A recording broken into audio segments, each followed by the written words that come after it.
Okay, today I want to talk to you about William James. It's funny, when I was many years ago, when I was an undergraduate student, actually, I think I was a graduate student, I got really into William James's pragmatism, and I decided it really was the be and end all as far as epistemology was concerned. And I remember I gave my professor a really hard time because I just thought that, well, no, pragmatism's right, everything else is wrong. Now, 40 years later, I want to give my nowadays contemporary take on pragmatism. And basically, I mean, what I see from my older person's perspective, I guess, is how pragmatism really fits in as very much an example of an empiricist philosophy and an empiricist psychology. So I want to integrate William James into that empiricist tradition, which is what he is, and I think that's then the learned way to see him. And the other thing is we have, he's famous in philosophy for his pragmatist theory of truth, which is going to be the main topic of discussion today. But I also am going to have that interwoven then with the discussion of his psychology, because I think that sometimes people think that his psychology is one thing and his epistemology is something else, but that's not so at all. It's all one ball of wax. And so that's another thing I want to give you, the integrated William James today. So, and then just to see what he's all about. And he's very central and very articulate. I think James, of the three pragmatists, James is the popularizing one, even though you might think of that as John Dewey. John Dewey's good to read if you're really interested in public policy, education, and the philosophy of the public square. He's excellent. And if you're a logic jock, you might try, or you like philosophy of science a lot, you might try Charles Sanders Peirce. But there's all kinds of good stuff to be had looking at William James, who is nothing if not accessible, and a very human character James is, by the way. So as I say, psychology and pragmatism, both of them considered as James's thinking. He's the brother of Henry James. They're part of a movement called modernism. In the humanities part 2 class, we'll get to modernism, and Henry James, will look at him in terms of interior psychological narration, which is characteristic of James and Virginia Woolf and Joyce and Faulkner, many other writers of the modernist period. Interestingly, William James, with his stream of consciousness, we generally say that William James is the originator of the notion of stream of consciousness. One of his students was Gertrude Stein. And so interestingly, his work in psychology and philosophy is very recognizably of this modernist era, the era of his brother, the novelist Henry James. Nowadays, the principles of psychology is really kind of making a comeback. It's a 2-volume work. It's very long. He meant it as a sort of course in psychology. He made a shorter version of it later. But it has really been discovered as having many different chapters in it on many interesting things, and is generally considered nowadays to be his masterpiece. Pragmatism is actually an anthology. He has several articles. There is one called Pragmatism in that one that you should read. And so that's the other thing. And it typically American philosophy too, by the way. I mean, it's not just that, oh, well, here William James just happens to be someone actually doing some real philosophy in the United States in the 19th century, but he's also got a philosophy, which like all philosophy, like all philosophers, very much reflects his time and his place, his nation, his ideology, and everything else. And pragmatism, you can just see by that name of it, a very distinctly North American kind of idea. I had a very Marxist student in my class one time, and I was telling him about how James talked about the cash value of a proposition. Its utility is what he meant. And the young man was really horrified at this. But again, recognizably, it's a variant of the empiricist tradition, so we're looking at. So instrumentalism in the philosophy of science, let's think about instrumentalism versus correspondence. Okay, so the idea of a correspondence theory of truth, we're talking about theory of truth here. A correspondence theory of truth would say it's true because it corresponds to reality. Of common sense, sort of folky theory of truth, and one that's got a lot to say for it, I might add. Um, and the instrumentalist theory of truth says, look, uh, what's true for, here's the thing. Let me step out of it for a second. Even I'd go so far as to say, so compare these two propositions. You have the proposition, um, uh, there's some account of the world that's the one true account of the world. Now, you say the world is the way that it is regardless of what we say about it, which is fine with me. The world is the way that it is regardless of what we say about it. I would say it's kind of crazy if you don't think that's true, but that's just my opinion. The world is the way that it is regardless of what we say or think about it. And I think that's true. And I think William James has that attitude also. A kind of not a realist in some sort of technical metaphysical sense, but just a common sense realist view. But then take the other proposition that I mentioned. There's some account of the world, some representation, if you will, of the world. That's the one true account of the world, the best one, sort of the ultimate one. If you had it absolutely right, the propositions would go like this. And that's a mistake. I think the philosopher Kant also saw that that was a mistake. I think it's interesting to compare Kant and James on this. Kant thinks that you've got a kind of conceptual scheme that's kind of conditioning the way that you look at the world, and that's going to depend on the kind of being that you are. James thinks you have a context and a body, and what you're really doing is moving along through your life, trying to navigate it and trying to learn. Is a very active kind of picture of things rather than a picture of kind of a programmed mind that's kind of there already a priori, if you will. And that's the kind of thinking that he rejects. This is very classic empiricist.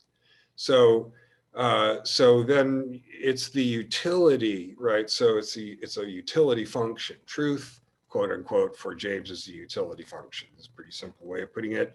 That is, he thinks that the more it helps you do things. Now it sounds, the more it helps you do things in the world, the more power you get to achieve effects in the world. Again, very, very active. And that notion of truth absolutely connected to actually doing things in the world. And the proof is in the pudding, right? Because again, it's a theory of, quote, truth, unquote. Very different from that classical correspondence theory of truth, which would say language works by kind of painting a picture of the world. Notice as we go through this too, that what James is saying of truth is theory of truth also implies something about the philosophy of language, because if you have a classical theory of language that involves meaning, the concept of meaning, notice what's happening to the concept of meaning if we say there's an instrumentalist criteria, that what really makes something true for us, practically speaking, is it meets some threshold of utility. Also, that sounds like different people could have all sorts of different kinds of beliefs, but I'm not sure that really follows either. There was a tendency, I think, in the 20th century to have a fairly radical reading of pragmatism because that was the style and the taste of the mid 20th century. But I'm not sure that that's really getting James's spirit right. He's fairly hard-headed, to use the kind of phrase that he would like. All right. Well, anyway, let's move on. And oh, I got to share, right? I'm so high tech, aren't I? And it's amazing how fast I learn too. You might have noticed at this point, like a glacier. So yeah, just to review that quickly on the slide then. And we say it's a pragmatism is an example of an instrumentalist theory.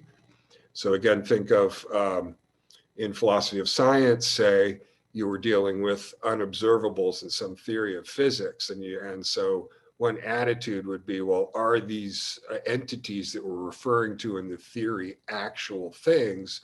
But the instrumentalist wouldn't be so concerned with whether you were corresponding to reality. We have to correspond to reality. That's actually kind of a weird thing to be worried about when you think about it. But you tend to get worried about it maybe, for example, when you're dealing with unobservables. And so remember with James, we're always going to be circling back to psychology. And the issue with psychology is also about, as it is with theoretical physics, say, unobservables. What's the status of the unobservables? We're talking about things that, speaking as empirical scientists, we can't see. So how are we going to deal with those things? What are we going to do with those things? Um, so now, again, the issue of skepticism, and if you're seeing this as part of the epistemology classes, be it the epistemology and philosophy of psychology classes, if you're seeing it in the epistemology class, notice that skepticism is kind of a running thing. And we can think about, for anyone we look at, sort of among other things, if we're thinking about them epistemologically, we can think about what they might deal with skepticism. James is in this empiricist tradition that I think is right about a lot of things, in that he's not skeptical, because look, what makes it true. See, and it is an example of true for me, true for you, right, in that sense. But that doesn't mean that you might have some whole different reality than I. That's not really the kind of problem here. It's just that it's detached from that representational function. That is, what you're doing when you're believing and when you're acting on your beliefs isn't focused on a representation of the world. It's something else. It's sort of moving through the world and achieving effects. And so instrumentalist, again, in terms of, I was mentioning correspondence theory of truth, in terms of the theory of mind, notice we're talking here about a non-representational theory of mind. Pragmatism, like instrumentalism in general, is eliminativist about mental representation. So that's a really important thing to think about in terms of what's significant about the tradition that pragmatism is a part of. Okay. So again, empiricism, in a sense, it is important to get situated here. So say the world, the quote unquote world, is the set of all of my subjective experiences. So let me step out, right back, too fast. All right, so look, you're born, you start to have experiences, phenomenal experiences with your senses of a world. What world is that? Well, if you want, that's the world, the universe that you're in the center of, and you can go exploring out from where you are. It's sort of your universe. And when you pass away, unfortunately, that universe goes away too, the little mini universe, which is sort of you, which is your subjective experiences. That's this phenomenal universe where spaghetti tastes like something and sunsets look like something, and there's smells and textures and all the rest of that good stuff. Phenomenal experience is your phenomenal experience. Again, it doesn't mean that, oh gosh, I don't know how chocolate tastes like to you. I don't see that as really a philosophical problem. I got to massage the preppers to forget about this, because they've been told that what philosophy is about is how nobody knows what anybody else thinks or feels. To which the right response is, well, you can ask them. But anyway, so then I forget what I was talking about, and I got to go, and I got to go back, which I will. Oh, but that means I got to do this again, and then I got to do this again. Oh my God, oh my God. Is anyone still? Probably not. Oh yeah. All right. So there's that world, that little world, and then there's the world that you read about in books, in history books, in geology books, and physics books, that you see on maps. And you might call that, if you want, you might call that sort of a real world, but that's a world that exists in those representational states, right? You get the intuition that since your own experience is this kind of conscious experience, then there must be a sort of God's eye experience, that what truth must mean is what it would be to experience things in some ultimate way, but there isn't any ultimate way. There isn't any one account of the world, which is the one true account in that phenomenal sense. There's your experience, there's my experience. So then what happens to, now getting back to skepticism, then what happens to the external world? Well, now what would Hume say? I mean, some people ask, what would Jesus say? No, I don't actually. Anyway, what would Hume say? Hume would say this, look, um, I'm having my experiences, you're having your experiences of the spaghetti sauce, right? Or whatever it is. I mean, you say, yeah, but what about the common world? Well, if you mean the common world of, in terms of phenomenal experience, there isn't any world like that. I mean, there isn't, we're not missing it. And again, it's not a skeptical position. You have your phenomenal experiences and I have mine. And then we can read about in books our, shared intersubjective understanding of things. And that's one world and the other world, the world of my experience and the world in the books on the shelf. Now, if you say there's some other world and you insist there has to be some external world, which is somehow not the same as me having my experiences, you having your experiences, and the cookbooks and geology books up on the shelf, then I don't know what you're talking about, because you're not talking about anything that comes under experience. There isn't anything like that. So we have this weird conceptual, I think Wittgenstein would call it grammatical idea, intuition, that when we say the external world, it has to be something that's represented somehow, either, I guess, of what I'm calling on a book, or in the form of someone having some kind of experiences, but that's just not so. I mean, so that's empiricism on a stick, right? Now, okay, fine. And so we've situated James in the empiricist tradition that way, but James also saw that Hume had a very Lilliputian, minimalistic sort of psychology. And Hume wanted to keep it that way for his programmatic reasons, but though his were not James's, and James wanted to go on and extend empiricist methodology as best he could throughout what the humanities would traditionally call psychology. Again, James is a literate kind of artistic figure. And so he's not going to narrow his scope. And then another important thing here, and in general, what we want to see here is the connection between the theory of natural selection, Charles Darwin's contribution to evolutionary biology, which I obviously can't go into now. I should probably do a slide on it, a video on it. And behaviorist psychology. So let me talk about the law of effect, that third bullet point there, that positive outcomes reinforce and negative outcomes extinguish. And that, of course, is what drives advertising campaigns. And that's what drives memes on social media. And that's what drives music, and why some tunes stick in your head and others do not, and so on. It's the law of effect. You can't turn it off. It's the way things are. And so both evolution through natural selection, that is the relative fitness of traits of a member of a group of offspring, right, which is how the memes and the ads and the jokes and the music, right? Both that and behaviorist psychology, which talks about positive and negative reinforcement and classical conditioning and operant conditioning. It's the same thing. It's the law of effect, right? And again, you can't turn it off. It's not a theory. When Darwin applies the law of effect to the problem of evolution, everyone saw evolution happening, and they just didn't understand what the mechanism of it was. There were various alternatives around, and Darwin just took from Adam Smith, actually, the law of effect. He got it from Wealth of Nations, Charles Darwin did. And so behaviorism is just empiricist psychology, right? I mean, behaviorism just says, well, what happens is that you learn.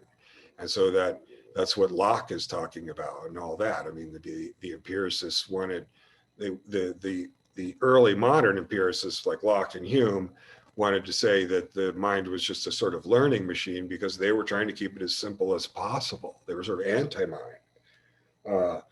James comes along in the 19th century and says, well, okay, look, we'll do the best we can. We'll make it the best of science we can, but we have to be able to explain everything, James would insist. So it used to be then, I mean, functionalism nowadays, if we get on into the philosophy of mind stuff in the philosophy of psychology class, we talk about what philosophers today mean when they say functionalism. But functional psychology in the early 20th century really meant sort of applying the theory of natural selection to behavioral traits, what we would today call evolutionary psychology, or what was called sociobiology more controversially in, say, the 70s. Um, and that was, and again, that's an empiricist sort of psychology. So James also was very big on that. In fact, I mean, one of the things you'll see about James in the history of psychology treatments of him is he'll be called, say, the father of functional psychology, because he wanted that, again, he wanted to naturalize psychology. I mean, absolutely. And it's important to see that behaviorist psychology is empiricist psychology. And what we're talking about today is the way that this tradition deals with the unobservables. You've got to deal with those unobservable mental things like beliefs and desires and feelings and sensations and so on. What are you going to do with those on an empiricist psychology? That's the question. And one thing you can do with them is explain them as products of selection, and then James is going to do more with him. So contributions to psychology, and he made a lot. Again, he didn't compartmentalize himself maybe as much as I'm doing, even when I insist that we see him as an empiricist, as I understand him. But he certainly studied this nature of subjectivity and what it was like. Again, he rejected that sort of Cartesian view that it was all coming down, say, from God or something and from the top down. Rather, he thought that experiences was kind of an ongoing, sort of onrushing thing. He insisted on its dynamism, its buzzing, blooming confusion. And he was interested in that. His contemporaries, Freud and Husserl, also were, of course, interested in, again, the modernist period. Everyone is really digging into human psychology. It's sort of the new humanism of modernism is looking at psychology. And think about French Impressionist painters also around this time. Freud wants his drives because Freud wants to be able to line up the psychological terms with the physiological terms, just like James does. So, so they're both looking for that, for the bridge, but they're both also, and James more than Freud, like Husserl, James is self-consciously developing a phenomenology, a logos of the experience of the phenomenon.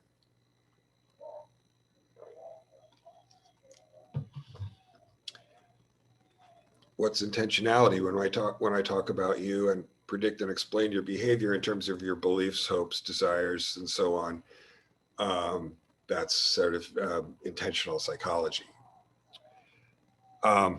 That also, remember at the time in Europe, and James is at a European education, knew all about this stuff. You had the transcendental idealism of the Germans in 19th century Germany. James, who had a proper German language scientific education to some extent, he knew all about this. A dualistic idea that the mind is something different from the body, very Cartesian, and James very opposed to that as the empiricist that he is. So he wants to have a, and you can see how he's going to go at that. It's goal-directed rational activity. Third bullet point, that interestingly, that emotions he wanted to say are products of, so the bear, he uses the example of being chased by a bear, kind of a North American example, I don't know, maybe. So you're getting chased by the bear, and then you become afraid. I mean, you want to say that the fear causes you to run, but James says it's after you're running that you get the fear. I think that's interesting. I think it might be, I've always thought that might be true about dreams, that we think we're describing the dream in its original state, but what we're really doing when we quote, describe, unquote, the dream is kind of processing it into something that we can understand, or making words out of what was originally an experience that didn't have language. And he worked on conditioning and habituation and, behaviorist psychology. And he did it in the late 19th century. And he inspired a lot of people, including people like Watson Skinner, but he was a good psychologist. To appreciate his achievement with his instrumentalist theory of truth, um, let's look at some of the things that stand out in 20th century epistemology. Second bullet point, as I say, subjective experience. Maurice Merleau-Ponty, a couple of decades after James, trying to do largely the same kind of thing, and trying to do largely the same kind of thing that Gertrude Stein and Virginia Woolf and William's brother Henry also were trying to do. They also, as artists, were trying to explore the nature of subjectivity, the nature of consciousness. And some of them were doing it under the influence of William as well. Wittgenstein has sounds real fancy, functional role semantics. Oh my gosh, what does that mean? Well, I mean, we just think typically, traditionally, semantics in terms of the meaning of the symbol, the meaning of the word, the meaning of the linguistic object. And Wittgenstein says meaning is use. So what I'm doing, what I'm actually, think of words like tools in a toolbox, he says, and different tools have different functions. I'm trying to get something done. So when you talk about, quote, meaning, unquote, right, what you really mean is what it is that you're trying to get done by making those noises, using those symbols, really. So that's, again, nominalist. Remember, I talked about the external world being the set of all of your experiences. Here, the meaning is really the set of all the uses to which people have put that word or phrase or otherwise linguistic or symbolic object. And as I say, that is just identical to James's position. It's utility. It's a function of utility. That what you're calling truth is really a function of utility. That's functional role semantics. Later on, to get it, I won't go into this too more deeply, but if this is interesting to you and some of the other material in the epistemology and philosophy of psychology class might get to this. The externalists, in fact, we do have a video on Putnam's brain in that, said things like truth value, for example, the truth value of the proposition that you believe, that's something in your head, right? But then it looks like the truth value might vary depending on distal conditions outside of your head, outside of your view, for one example.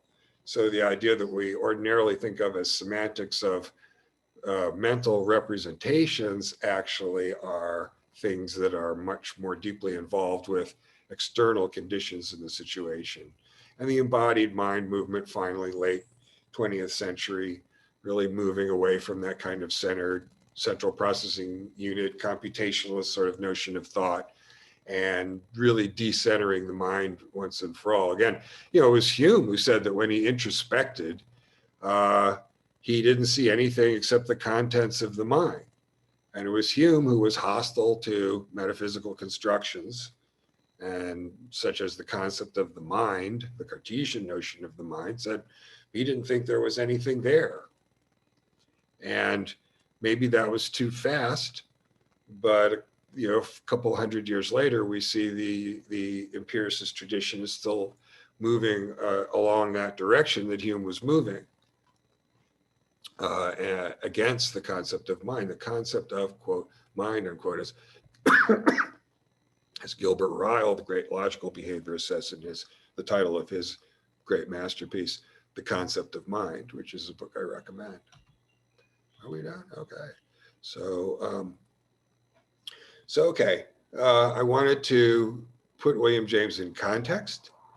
I think too often pragmatism is presented as just some sort of out of the blue part of this sort of philosophy smorgasbord.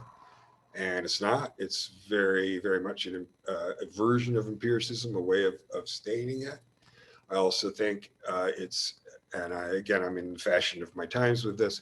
I also think it's very important to understand William James as a psychologist and to see that the kinds of things he says about epistemology, notably his pragmatist theory of truth, are very much of a part with is empiricist psychology. And he understood that. He understood all of this very well. He's a very good ideologist. All the pragmatists are kind of ideologists, sort of writing manifestos as part of that tradition.